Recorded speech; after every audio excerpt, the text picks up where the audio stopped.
Bonjour et bienvenue à tous. Merci de vous joindre à ce webinaire de la CFA Switzerland Society sur la situation et les perspectives des investissements immobiliers directs des institutions de prévoyance.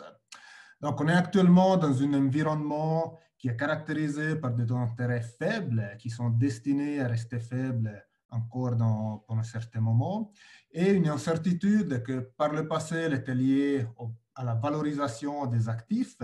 Maintenant, elle est liée surtout à l'impact économique de la pandémie de COVID-19 qu'on est en train de vivre maintenant. Une des réponses des institutions de prévoyance à cette situation a été l'immobilier. L'immobilier qui a vu son allocation augmenter au cours des dernières années.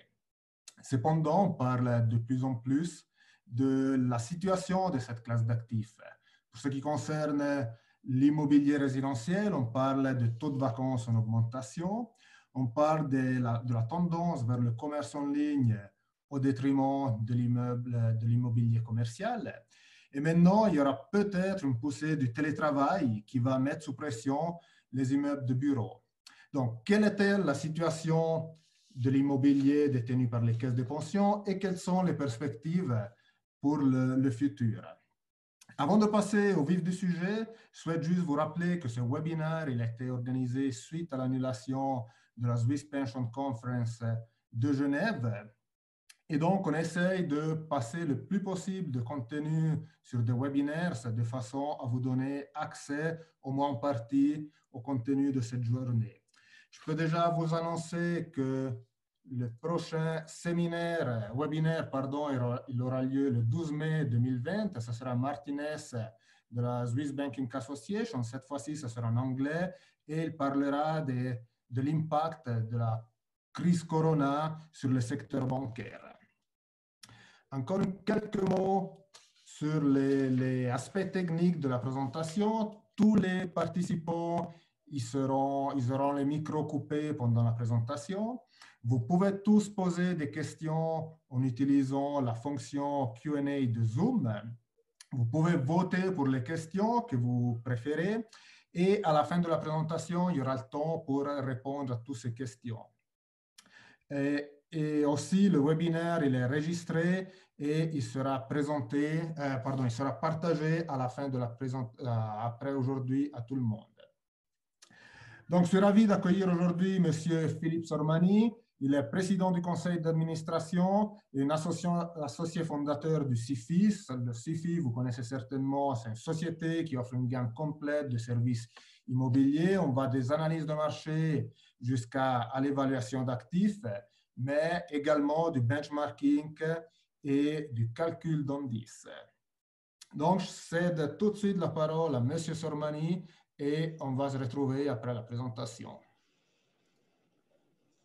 Merci Ivan, bonjour mesdames, bonjour messieurs, c'est un honneur pour moi de pouvoir vous présenter ici une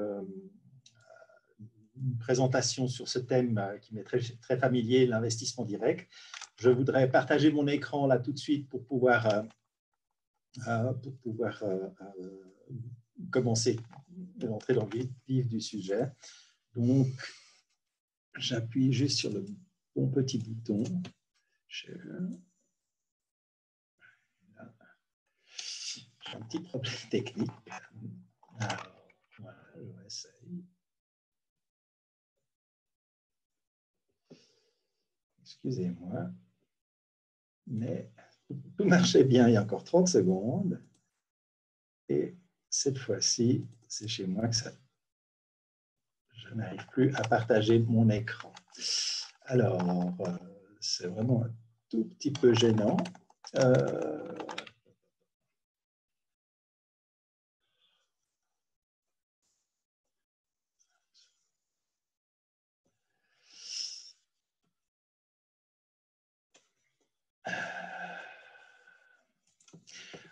Yvan, je ne sais pas si tu m'entends, mais moi j'ai un petit problème.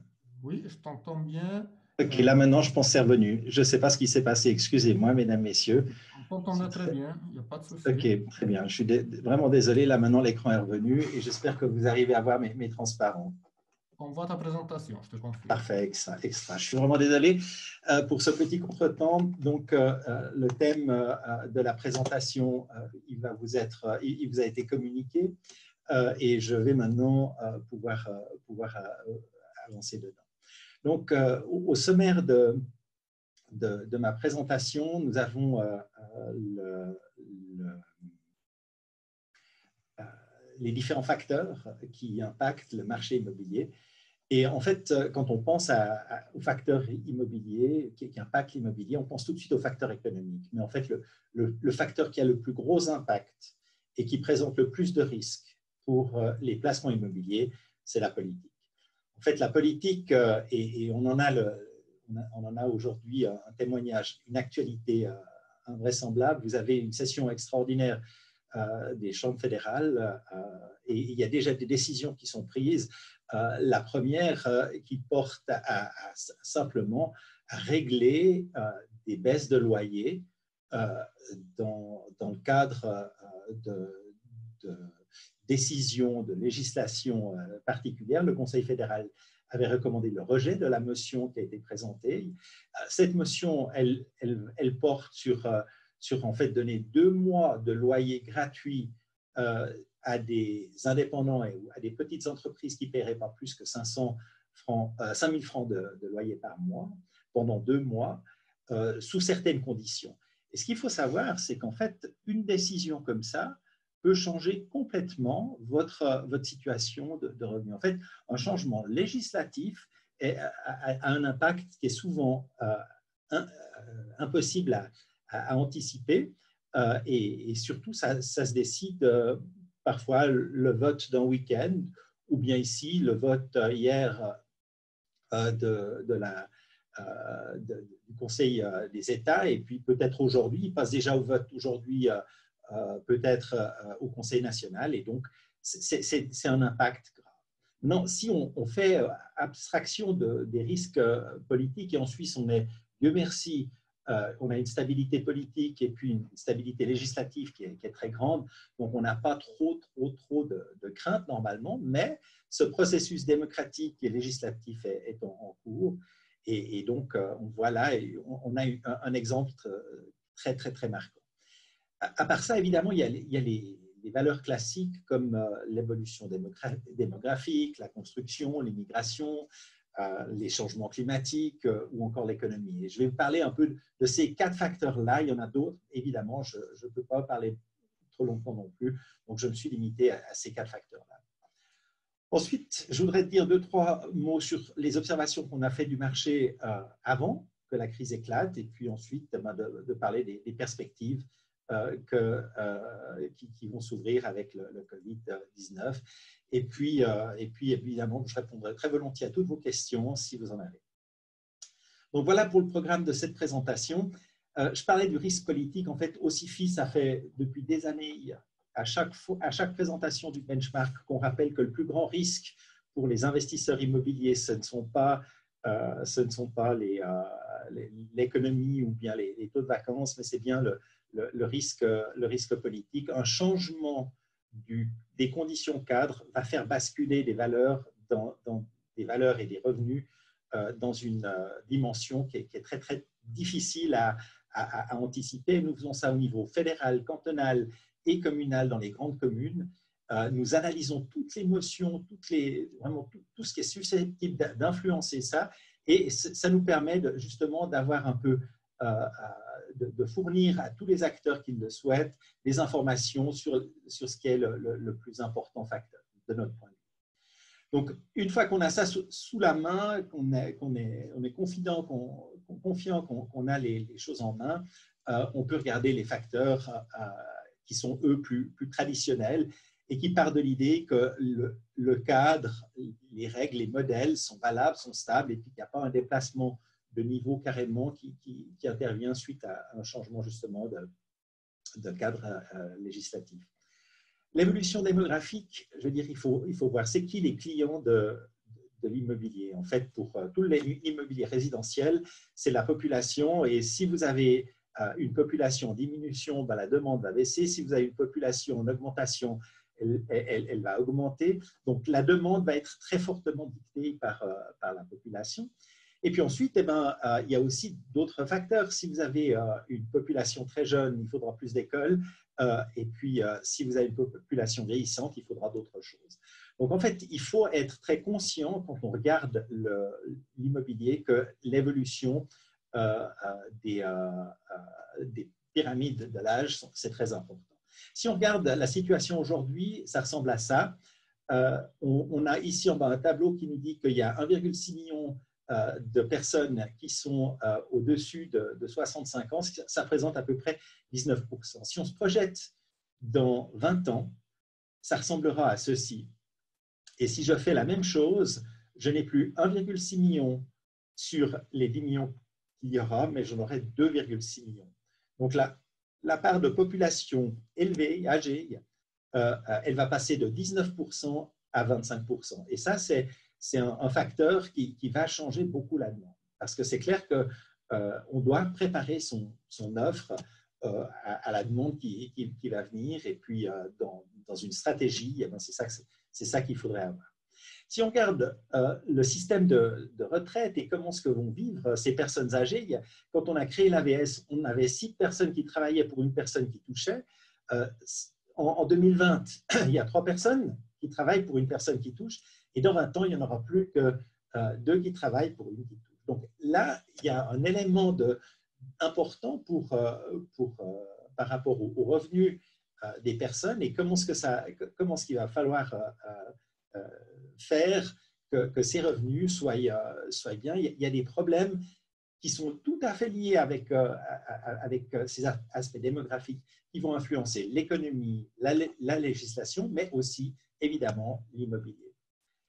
Donc aujourd'hui, on a une situation où on est heureux d'être vieux, on profite de sa retraite, on ne voudrait pas que dans 20 ans, ça ressemble à ça.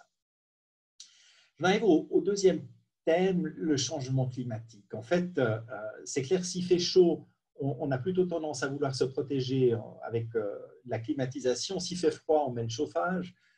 Donc, s'il y a un changement climatique, en fait, ces besoins en matière d'immobilier vont changer aussi. Et donc, voyons un peu, avant la crise du Covid, la question de l'environnement était au centre de tout. Il n'y avait pas un téléjournal qui se passait sans qu'on parle de Greta. Et aujourd'hui, c'est clair que la crise du Covid a pris un peu le dessus. Mais ça va revenir une fois que le Covid sera sous contrôle. Et regardons un peu, en fait, les émissions de gaz à effet de serre qu'on cherche justement à garder sous contrôle ou à regagner le contrôle. Les transports représentent 32%. L'immobilier, qui vient en deuxième rang des émetteurs de gaz à effet de serre, vient avec 26% des émissions en deuxième rang, suivi de l'industrie qui est à 20%, l'agriculture à 14% et de nos déchets à 8%. Donc, on voit que pour l'immobilier, ça va être un facteur essentiel. Un facteur essentiel pour atteindre les objectifs politiques qu'on s'est fixés, les objectifs en 2030, les objectifs à 2050, les accords de Paris, etc. Donc, il y a différentes choses. Et pour ça, il y a un projet de taxe sur le CO2 c'est pas encore définitif. S'il n'y avait pas eu le Covid, on serait déjà un peu plus loin. Mais là, maintenant, il y a quand même des questions qui arrivent fréquemment et comme par exemple, une qui est tirée des frequently asked questions qui sont posées, qui nous dit quelles mesures propose le Conseil fédéral dans le domaine des bâtiments. Et on voit qu'il parle de taxes qui peut aller jusqu'à 210 francs la tonne de CO2. Alors, qu'est-ce que ça veut dire? Ça veut dire un gros boom. Ça veut dire qu'il va y avoir une facture qu'on peut estimer, comme on veut, ce chiffre est une approximation qui arrive à ça, mais ça va être peut-être un peu plus, 10-20% plus, 10-20% moins, mais l'ordre de grandeur va jouer. En fait, la facture de cette taxe, si elle rentre en vigueur, elle va porter sur ce montant-là environ. Et qui va payer cette facture? Qui vont être les gagnants? Qui vont être les perdants? Parce qu'il y aura évidemment des gagnants et des perdants. Et ce qu'on peut dire aujourd'hui en termes termes de taxe CO2, c'est que les gens qui habitent en milieu rural seront probablement des perdants. Ceux qui habitent dans un immeuble qui est peu économe d'énergie, c'est aussi eux qui vont y perdre beaucoup. Ceux qui ont besoin d'une voiture pour aller travailler ou pour simplement vivre vont aussi être les grands perdants. Et enfin, ceux qui utilisent beaucoup de sol, ça va aussi être des grands perdants. Le troisième volet, c'est l'économie. L'économie avec évidemment les taux d'intérêt. On est resté focalisé pendant longtemps sur l'évolution de ces taux d'intérêt. Aujourd'hui, les taux hypothécaires, le taux de référence a baissé à 1,25%. Donc, en fait, c'est des taux historiquement bas. Et est-ce que ça peut encore baisser? Oui, mais plus de beaucoup. Hein. Donc, ça, c'est un peu le focus principal jusqu'à présent. Et ce qu'on a, c'est que maintenant, on a un nouveau problème qui s'appelle Covid-19 et puis l'impact que ça va avoir. Et c'est clair que l'immobilier est directement, comme le disait Yvan dans l'introduction, est directement lié à l'économie. Et donc là, il y a beaucoup d'incertitudes. On y reviendra peut-être dans la discussion et puis je présenterai d'autres choses. Au niveau construction et migration, c'est là qu'on voit bien. Ça, c'était une photo d'avant où l'activité était folle sur les chantiers et où les rues étaient bien pleines. En fait, la construction de logements en Suisse sur les 5 dernières années, c'est environ 1,4% du parc qui est reconstruit chaque année. Donc, c'est beaucoup sur un total de 4,5 millions de logements. Si on regarde au cours des dernières années, qu'est-ce qui s'est passé au niveau de l'immigration? On voit que l'immigration nette a presque toujours été positive. Il y a eu une petite phase négative à la fin de la baisse immobilière. Je veux dire, souvenez-vous, dans les années 90, il y a eu une monstre crise immobilière et économique qui a rendu la Suisse vraiment lourd. La Suisse a payé un lourd tribut. Et depuis, en fait, chaque année, on augmente. Si on regarde ceci, en fait, l'immigration, 50 000 personnes, on crée chaque année une nouvelle ville comme de la taille de Bienne, si vous avez reconnu sur la photo.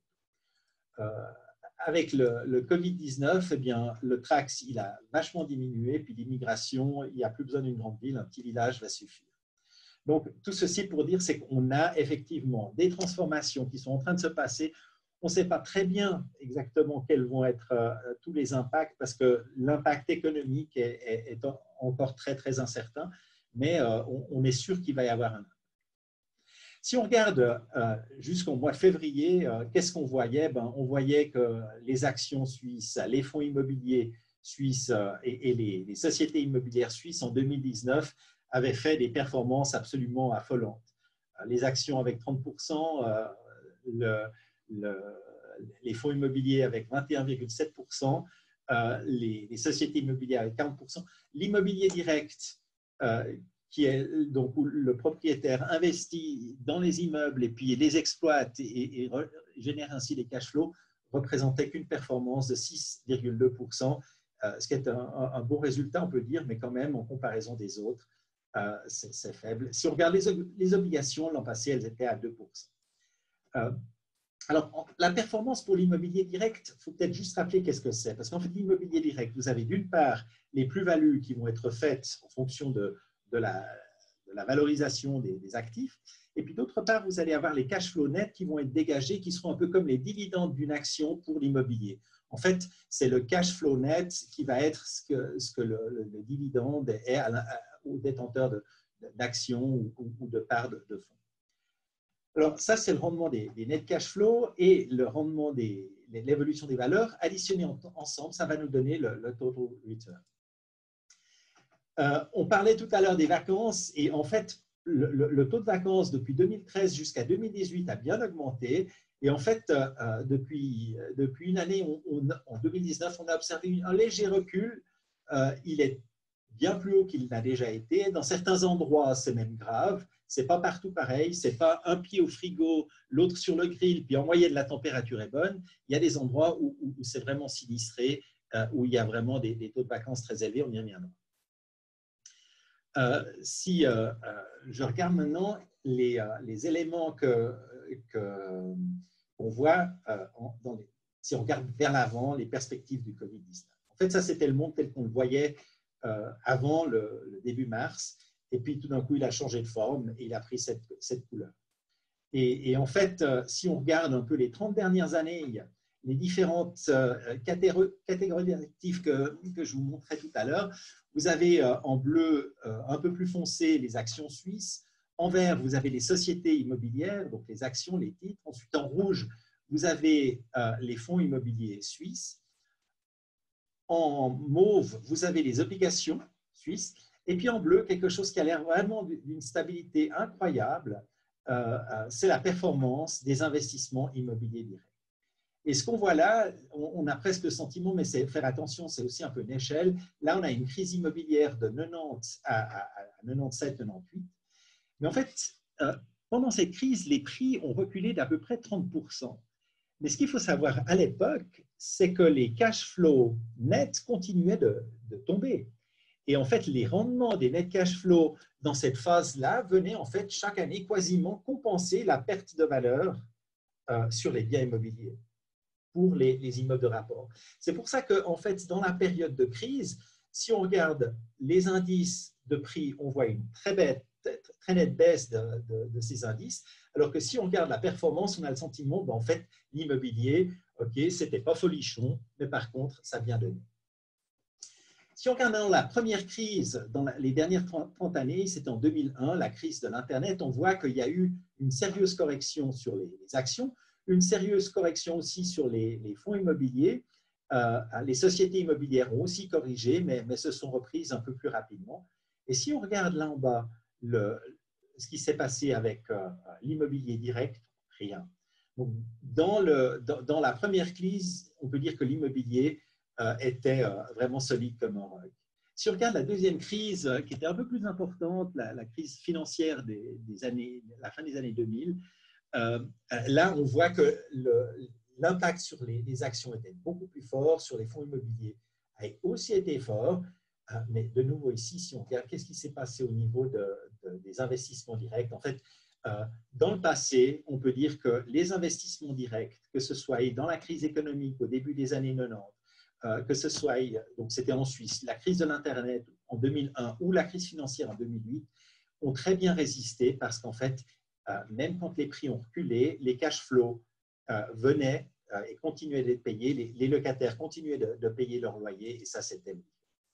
Si maintenant je prends le même graphique, mais simplement je change l'échelle horizontale, donc là, ça part plus de 30 ans, mais c'est depuis le début 2019 et on voit en fait l'évolution jusqu'à janvier 2020. Puis en fait, ce début d'année, c'était la folie. C'était la folie jusqu'à ce qu'il y ait la crise qui part en début mars. Et puis là, on a vu des corrections absolument extraordinaires. Et la question qui se pose pour nous aujourd'hui, c'est de se dire qu'est-ce qui va se passer? Est-ce que l'immobilier va résister à la crise? Quels sont les segments de l'immobilier qui vont être affectés un peu plus que d'autres? Y en a-t-il des qui vont profiter même? Ça, c'est la question. Pour se dire un peu, ou pour garder les fondamentaux de la valorisation des biens immobiliers, en fait, DCF ou valeur de rendement, c'est tout un peu pareil. Je veux dire, on va capitaliser un revenu net. D'accord? Alors, dans la valeur de rendement, le revenu net, c'est les revenus desquels on soustrait les dépenses et puis on capitalise ça avec un rendement. Et quand ces dernières années, on craignait toujours que les taux d'intérêt remontent. Ça, c'était un peu le grand risque et on a fait beaucoup d'études, beaucoup d'analyses sur qu'est-ce qui se passerait si la Banque nationale modifiait sa politique en matière de taux d'intérêt. Et donc là, il y a beaucoup à dire. Mais par contre, qu'est-ce qui allait se passer si tout d'un coup les revenus allaient être affectés ou les dépenses allaient être affectées? Là, on se pose, je veux dire, on ne s'est pas trop posé les questions, on était tellement sûr que rien ne se passerait. Or, avec le coronavirus, on voit maintenant des sociétés qui sont en faillite, des parlementaires qui commencent à dire mais on va vous faire un cadeau de 2 mois de loyer, donc les revenus vont être affectés. et peut-être même les dépenses, il va y avoir des augmentations de dépenses. Donc, en fait, tout d'un coup, on se dit, mais qu'est-ce qui se passe si maintenant les revenus baissent? En fait, on va avoir une baisse de valeur. Alors, il y a certains segments immobiliers où les revenus vont baisser beaucoup plus fort. On a parlé des sociétés qui vont faire faillite ou des aéroports qui seront plus fréquentés, donc des surfaces qui seront disponibles parce que tout simplement, vous aviez besoin je dirais, si un avion était plein avec pour chacun 1 mètre carré, puis maintenant il faut 10 mètres carrés par passager, et bien, tout d'un coup, vous allez diminuer votre trafic par un facteur 10. Respectivement, les prix vont augmenter. Par contre, tout l'immobilier qui va tourner autour de ça va être affecté. Donc là, il va y avoir des revenus, des revenus qui seront très fortement impactés parce que simplement les galeries marchandes des aéroports, etc., vont être beaucoup moins fréquentes. Au niveau des dépenses, elles vont rester, voire possiblement même augmenter, parce qu'aussi, on parle du home office, mais je dirais, moi, si je travaille à la maison, est-ce que c'est mon employeur qui doit contribuer à mon poste de travail, ou est-ce que ça va devenir normal que ma cuisine ou que mon salon serve à quelque chose? Donc là, il va y avoir des débats qui vont venir, et peut-être que ça va aussi affecter les revenus et les dépenses. Mais la demande, certainement, va être impactée parce qu'aujourd'hui, ça fonctionne de mieux en mieux dans la réalité virtuelle. Au niveau des taux d'intérêt, je dirais, là, je ne vois pas trop les possibilités de changement à l'heure actuelle, mais enfin, on n'est jamais sûr de rien. Si on regarde un peu au cours des 10 dernières années, qu'est-ce qui s'est passé, qu'est-ce qu'on a observé au niveau des performances, comment est-ce qu'elles étaient composées. Et alors, vous aviez en bas toujours le rendement des net cash flow, puis en haut, la partie plus variable, c'est la partie évolution de la valeur. En 2019, le rendement des net cash flow était pour l'ensemble des immeubles institutionnels, des caisses de pension et des assureurs suisses, était à 3,2%, et ils ont encore fait valoir une valorisation de plus 3%. Je pense pouvoir dire, sans trop prendre de risque de me tromper, que c'est probablement la dernière fois qu'on a vu une valorisation aussi forte que ça pour les quelques années qui vont venir. Pourquoi? En fait, comme je vous l'ai dit avant, c'est qu'il va y avoir un impact sur différents secteurs. Ici, on a une vue de l'ensemble des segments immobiliers. Et en fait, par leur importance, on voit que le résidentiel locatif, en termes de valorisation, c'est 44%, les villas 22%, industrie commerce 12%, etc. Et donc, en fait, quels sont les segments qui vont être affectés comment?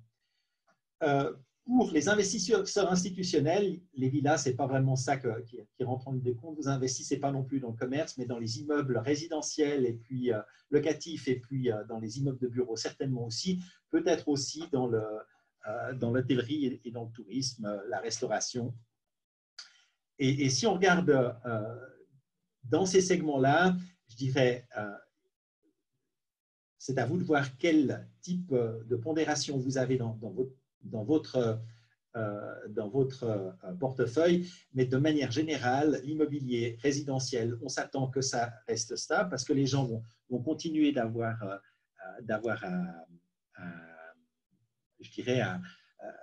avoir un toit, une cuisine, ils doivent habiter chez eux. Et peut-être que ça va aussi profiter du fait que moins de gens vont pouvoir acquérir et vont se retourner sur la prochaine catégorie. Ils n'ont plus les moyens ou plus l'envie de prendre des risques d'acheter un appartement, une villa, parce que les garanties salariales, etc., peut-être qu'ils n'arrivent plus à se le payer, ils n'ont pas le capital pour. Donc, probablement que les immeubles locatifs vont profiter un peu du désintérêt d'autres catégories pour peut-être même s'apprécier encore un peu. La demande pourrait devenir soutenue ici. Par contre, au niveau des immeubles de bureaux, on l'a dit en introduction, là, on s'attend à avoir des baisses. Au niveau de l'hôtellerie et du tourisme, là, il n'y a pas photo. C'est le grand moins. J'en ai mis que 2, mais en fait, on peut voir. Alors, si on regarde maintenant sur un portefeuille immobilier typique d'institutions de prévoyance avec du résidentiel. Des bureaux, il y en a un peu moins, mais en termes de capitalisation, souvent, ça représente beaucoup. Il y a du logistique, des magasins, un peu d'hôtels, un peu de santé, puis 10% dans le reste.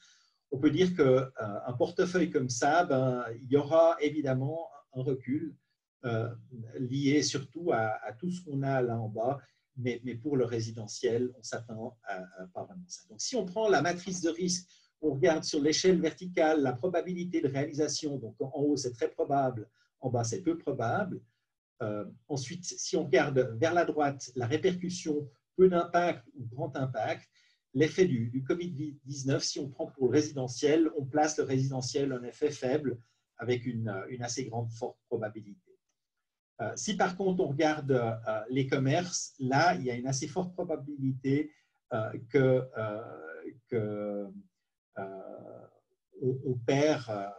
va y perdre. De combien, c'est difficile à dire.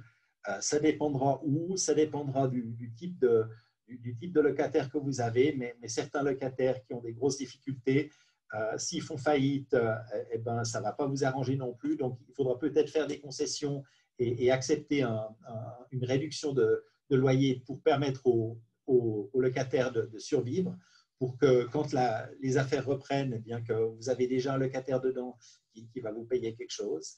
Donc là, il y a des arrangements qu'il faudrait chercher, qu'il faudrait trouver. Et puis ensuite, alors là où on pense qu'il y a une très forte répercussion et que c'est très probable, c'est évidemment dans le secteur de l'hôtellerie et du tourisme. Si on regarde encore comme dernier élément la baisse que je vous disais tout à l'heure, en fait, ce qu'on observe quand on regarde les contrats des différents institutionnels, c'est qu'il y a à peu près un tiers seulement des locataires qui vont demander la baisse de loyer qu'une baisse de taux d'intérêt hypothécaire, taux de référence, donne droit. Donc, ça signifie qu'il y en a bien des qui sont contents. Maintenant, dès qu'ils vont commencer à avoir des difficultés, on peut s'attendre, en plus de la baisse qui vient d'avoir lieu à 1,25%, on peut s'attendre que dans la difficulté, certains locataires vont regarder et vont peut-être pas oublier cette fois-ci, conseillés par les associations de locataires, à demander leur baisse de.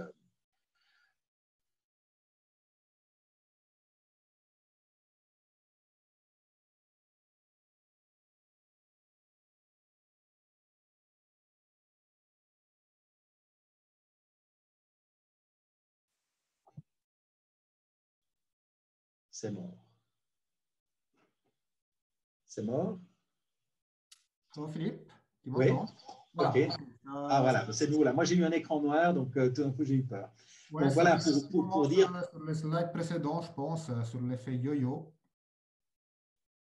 Voilà, on était là et donc Voilà. on est là maintenant pour dire qu'est-ce qui se passe. On voit qu'en fait, il y a une volatilité.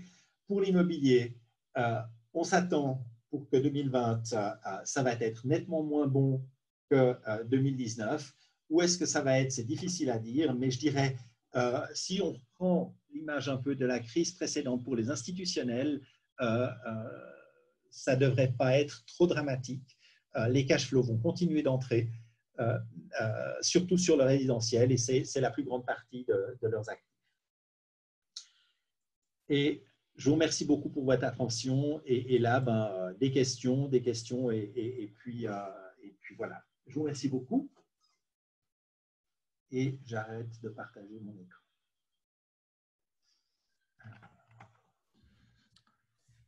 Merci beaucoup pour cette présentation, Philippe. Une présentation très claire parce que pour le moment, on a reçu peu de questions. Donc, j'invite tous les participants à poser vos questions sur vos écrans. Vous avez le petit logo questions-réponses. On peut utiliser cette fonction pour poser toutes les questions. Donc, si je résume, c'est quand même une classe d'actifs qui présente encore des opportunités. Il y a toujours des points positifs, mais il y a quand même des défis à venir sur certains secteurs.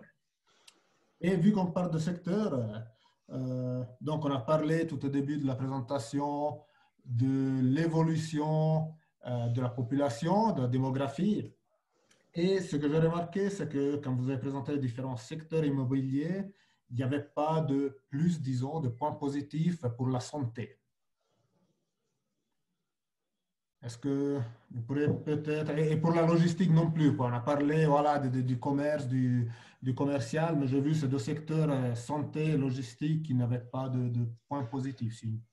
Alors, en fait, ce sont des secteurs qui sont assez faiblement représentés auprès des caisses de pension, des institutions de prévoyance.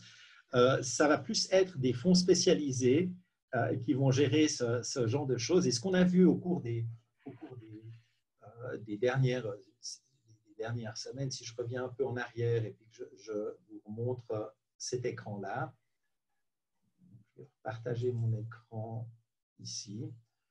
Donc, share. Voilà. Est-ce que vous voyez mon écran?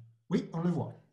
Donc, en fait, si on regarde dans la phase où tout a dévissé au mois de mars et avril, on a vu très, très clairement la différence de typologie de fonds. Vous avez des fonds qui, tout d'un coup, ont été cotés en dessous de leur valeur d'actif net. Donc, en fait, si les règles, si ça fonctionnait de manière instantanée, c'est-à-dire qu'on peut acheter les parts de fonds à 85 et puis la valeur des actifs nets, la valeur pour reprendre les parts garanties par le fonds est à 100, ben on pourrait acheter puis tout de suite vouloir revendre. Ça ne marche pas tout à fait comme ça parce qu'il y a un délai à peu près d'une année entre le moment où vous vous demandez à être remboursé et donc les attentes du marché lorsque les parts tombent en dessous de la net asset value, ça veut dire que les experts vont très très probablement corriger la valeur des actifs à la baisse. Et là, ben, les fonds qui ont été touchés par des disagios importants, ben, c'est des fonds qui sont surtout orientés sur, du commercial, sur de l'hôtellerie, donc des fonds spéciaux, je dirais. Et là, ben, les investisseurs ne se trompent pas. Vous avez encore hier Warren Buffett qui se désinvestit de toutes les entreprises de transport aérien.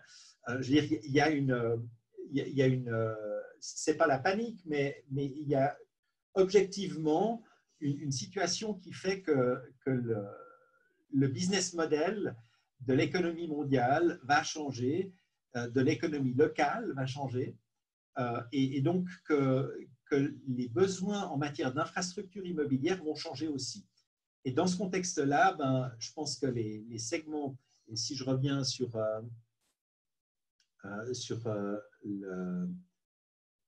ce segment-là, je veux dire, la santé, ça ne devrait pas trop être affecté. Au contraire, les besoins en matière de santé, si on prend la crise sanitaire, il y a eu une démonstration qu'on a fait des solutions dans l'urgence, on a fait des efforts immenses, mais à quel prix?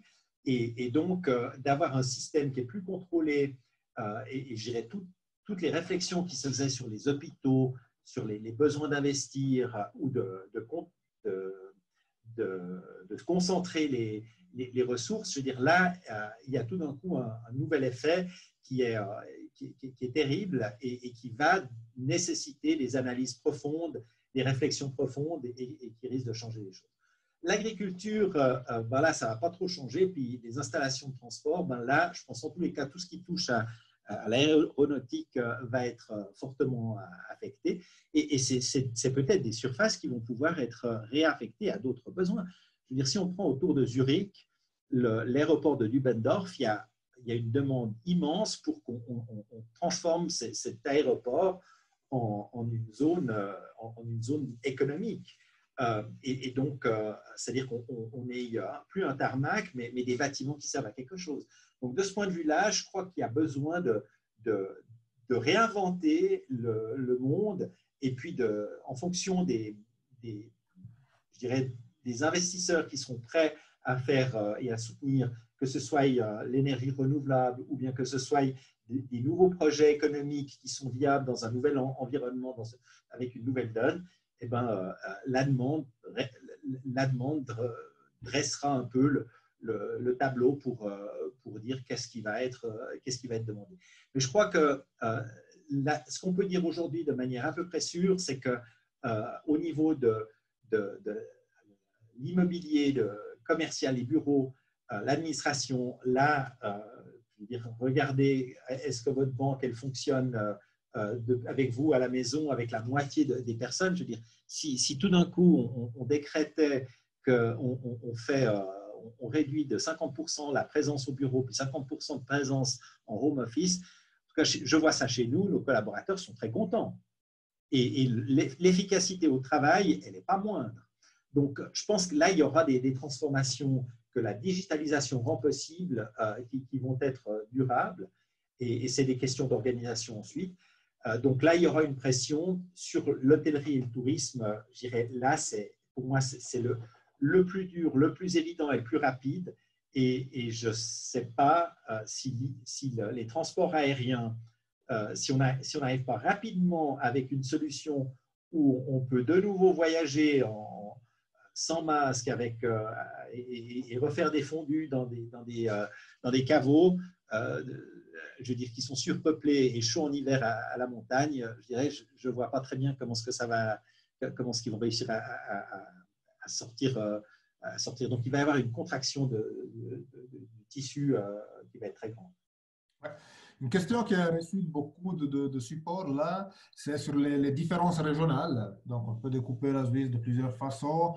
Je pense qu'une façon qui a du sens, c'est de regarder les grandes villes par rapport aux plus petites villes et aux autres régions, quoi. On a parlé un petit peu des régions rurales tout à l'heure, mais quelles sont les perspectives pour ces différentes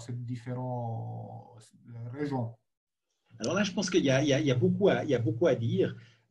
Si on regarde par exemple l'an passé, mais c'était avant la crise, hein, si on regarde l'an passé, je peux peut-être vous montrer un transparent que j'avais préparé.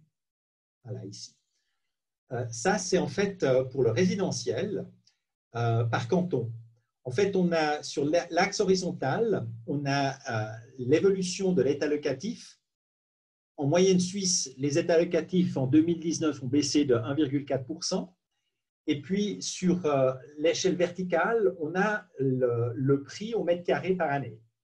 D'accord ? Et alors, on voit que Zug, c'est le prix où l'état locatif au mètre carré est le plus élevé. Genève vient ensuite. Après, vous avez Zurich, Schwyz, Bâle-Ville, Vaud et puis Bâle-Campagne. Ça, c'est ceux qui sont en dessus de la moyenne suisse qui se situe à 213 francs le mètre carré. Et puis après, là en bas, vous avez des endroits comme le canton du Jura ou de Glaris qui sont à peu près à la moitié du prix qu'on paye à Zug. Ça, c'est sur l'échelle verticale. Et puis, en fait, ce qu'on se rend compte, c'est qu'il y a des endroits où les loyers augmentent.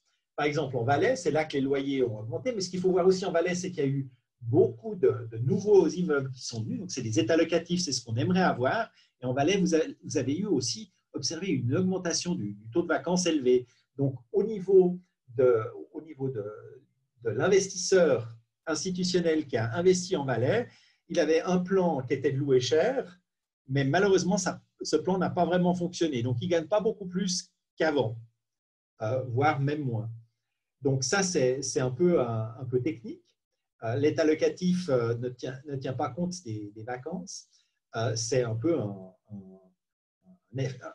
un loyer espéré. Et puis ensuite, vous avez des cantons de Zurich qui sont en dessous de la moyenne suisse.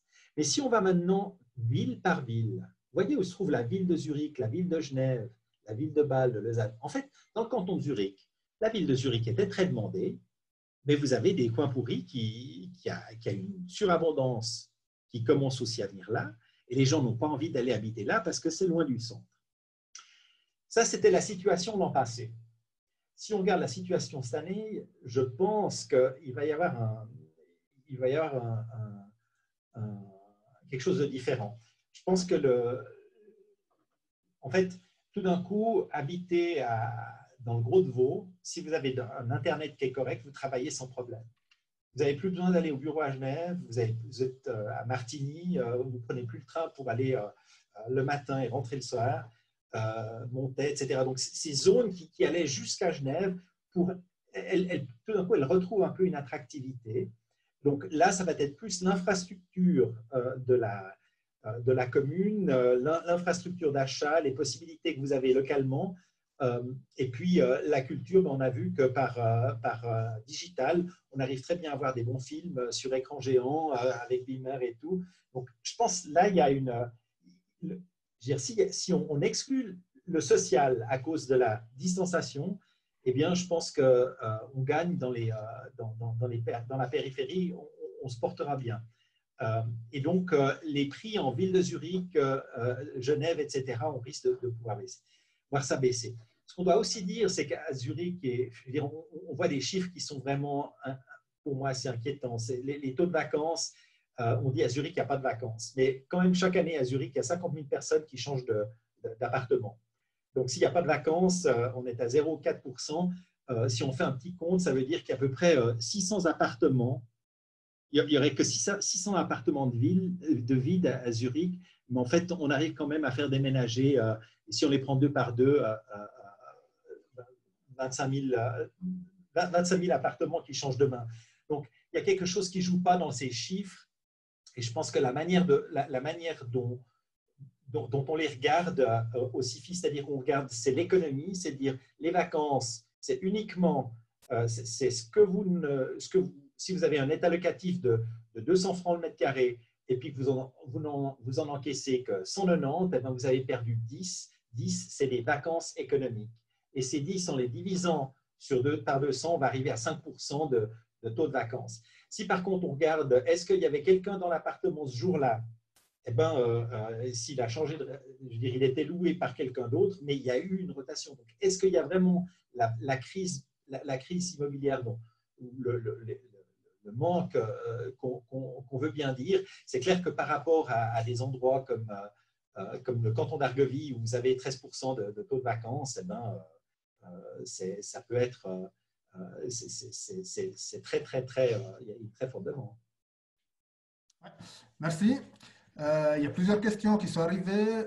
Une de Karel Leder sur les rendements locatifs nets qu'il faut s'attendre sur l'immobilier résidentiel. Alors, ça dépendra, je dirais, si on regarde en ville, dans les villes, les grandes villes, on tombe aujourd'hui pour des bons immeubles en dessous de 2,5, on est à 2%. Parfois même, on a observé des taux à 1,8. Donc, on paye très, très cher pour ces rendements, pour ces immeubles qui sont très bien situés. Je pense à Genève, à Zug, à Zurich. Et là, en fait, ça veut juste dire que les investisseurs qui payent ces prix-là sont d'accord d'accepter moins de rendement. C'est tout. Sinon, si on va chercher ailleurs, on paiera beaucoup moins cher, on aura peut-être moins de revenus, mais en fait, le rapport va être favorable. Je pense justement, vous allez dans le canton de Vaud, vous allez vous retrouver avec du 3, 3,5, 4% pour des objets qui sont tout à fait corrects. Donc en fait, dès que vous allez vous éloigner de ces grands centres, vous allez trouver, même pour le résidentiel, des taux sans autres à 4%. Mais il faut voir que ce ne soit pas un endroit où vous avez déjà 13% de taux de vacances, parce que sinon, il faudra un certain temps pour retomber sur votre cash flow. Donc, je dirais, le plus bas qu'on observe, c'est aux alentours de 2%. Et puis, vers le haut, je veux dire, si vous avez du résidentiel normal, je pense 3,5%, c'est 3,2, 3,5, c'est raisonnable. 4, c'est très bien. Okay. Question de Charles Morel, très précise. Quel est le taux de capitalisation que vous utilisez pour calculer la valeur de rendement des immeubles? Alors, en fait, le taux de capitalisation, c'est un modèle économétrique qu'on calibre chaque année sur sur les transactions et sur le Swiss Property Benchmark. Le Swiss Property Benchmark, c'est un benchmark qui est à peu près 220 milliards d'investissements directs. Et en fait, on pose la question, c'est des modèles économétriques, on pose la question quels sont les facteurs qui vont influencer ce taux.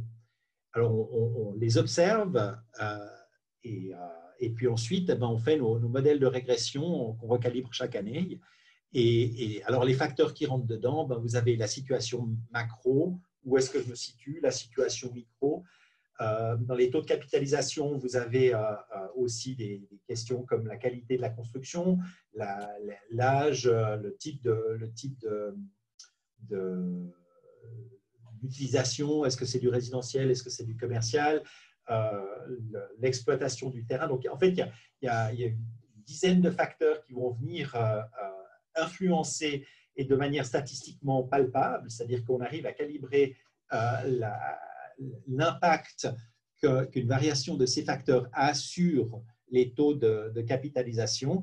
Et puis, en fait, nos clients, ils accèdent à ces taux soit par nos propres logiciels, soit par des services informatiques qui accèdent à des services en ligne qui vous donnent ces paramètres et puis ça vous retourne les valeurs. Et les tendances peut-être sur ces taux, les tendances sont, je veux dire, si on regarde les 10 dernières années, ça a été à la baisse, comme les prix étaient à la hausse. Je veux dire, les loyers n'ont jamais, je veux dire, la fourchette entre l'évolution des loyers qui était relativement faible, voire même reculée, parce que si on regarde ici ce qui se passe avec les taux, j'ai pas le. Alors, écran noir, donc je voulais vous montrer une image, mais c'est tout noir, donc j'arrive pas. Mais enfin, pour revenir en termes d'explication, en fait, les loyers, au cours des 10 dernières années, les loyers encaissés par les institutions de prévoyance ont été stables, voire reculés.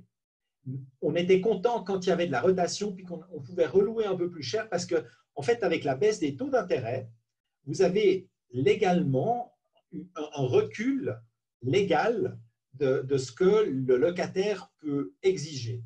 Heureusement, il n'y en a que 35% comme ça qui demandent vraiment la baisse de loyer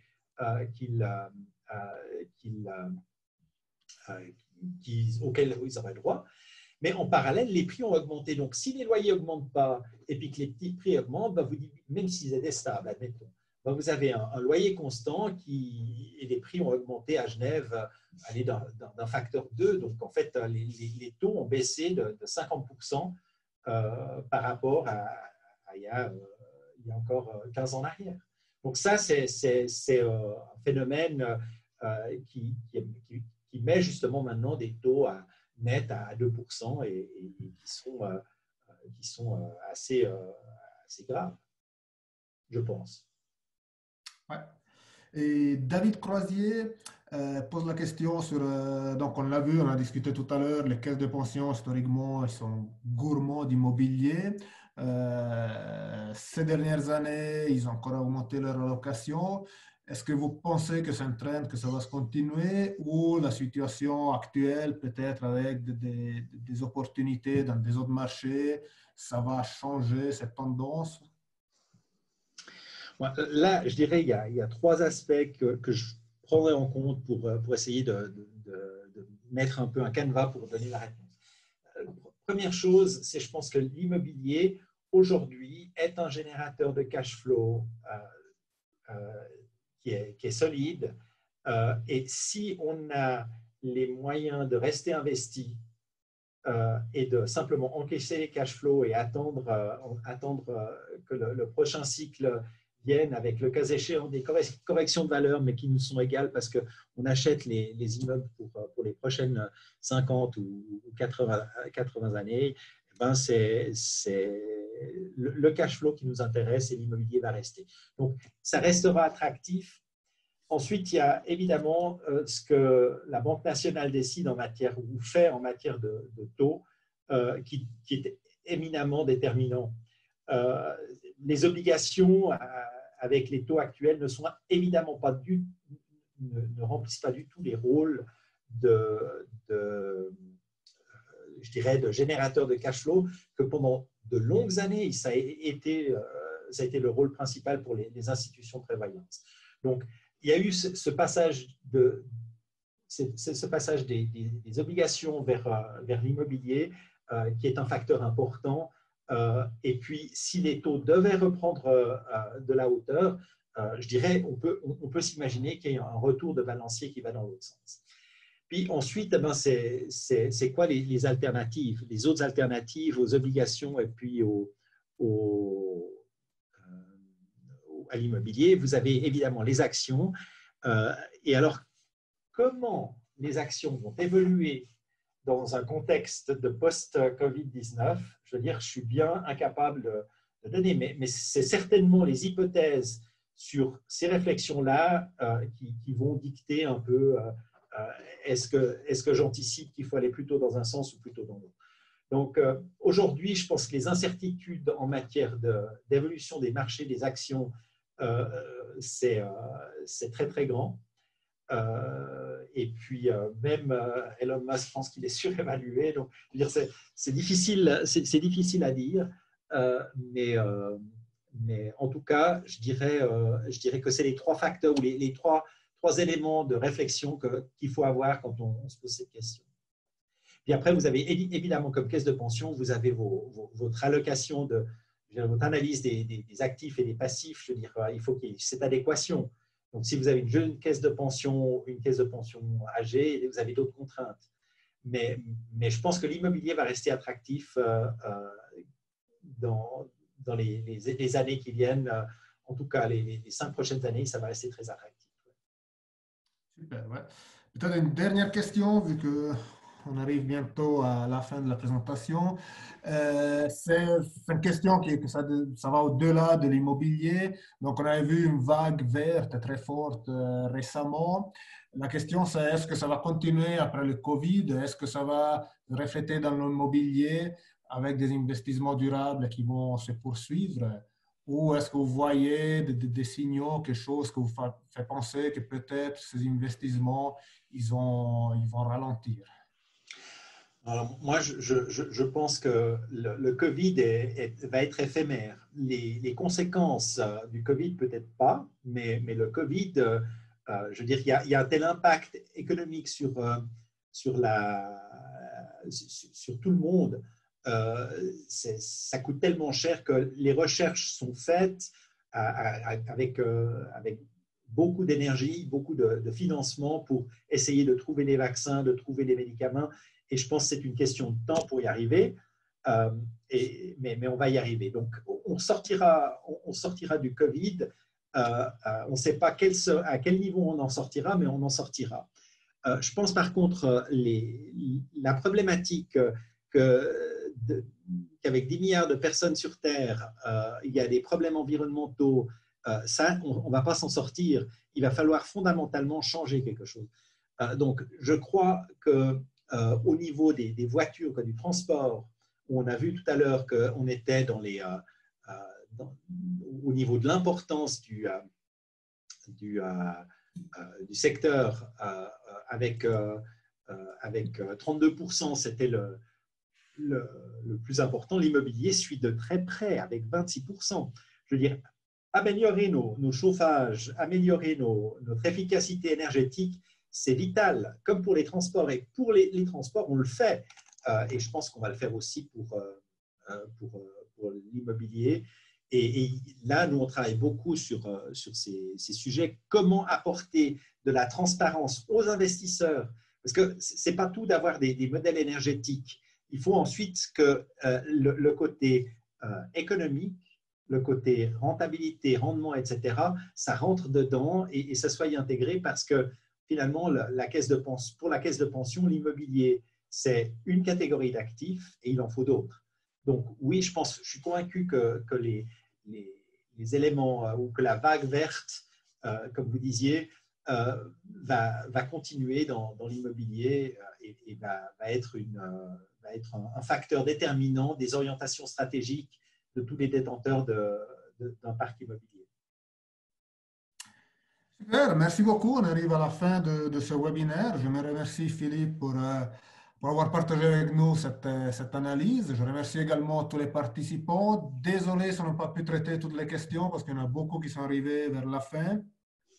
Je vous rappelle donc le prochain webinaire dans cette série Swiss Pension Conference, disons comme ça, le 12 mai.